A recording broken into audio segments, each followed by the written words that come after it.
এবং মাধ্যমিকে সপ্তম স্থান অধিকার করেছে সৌরিন রায় এবং সেখান থেকে সরাসরি রয়েছে আমাদের প্রতিনিধি আব্বাস।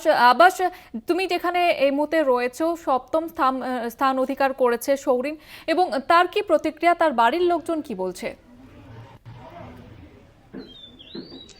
দেখো, এই রেজাল্ট তারা ভাবতে পারেনি যে এতটা সেই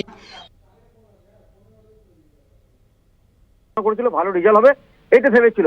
আমরা আজকে সকালে তার বাড়িতে এসে পৌঁছালাম, তার মুখোমুখি আমরা কথা বললাম। তিনি খুব আনন্দ, এবং তার বাড়ির পরিজন, মা বাবা এবং স্কুল টিচার থেকে তার দিদি তাকে খুব সাপোর্ট করেছে পড়াশোনার বিষয়ে, এই নিয়েও অনেকটাই কিন্তু তারা আনন্দিত। আজকে এই ধরনের রেজাল্টে তারা গোটা গ্রামের লোক অনেকেই তারা আনন্দিত, অনেকেই খুশি।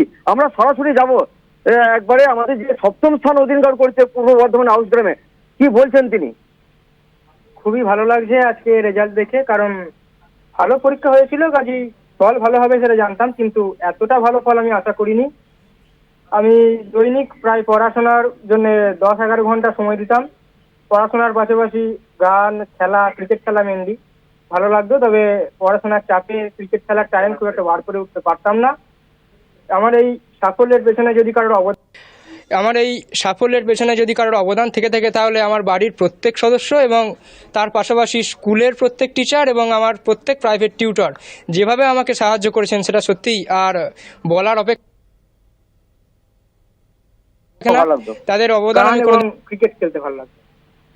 তো বাবা তো একজন শিক্ষক, তিনি কতটা আপনাকে অনুপ্রেরণা করতো?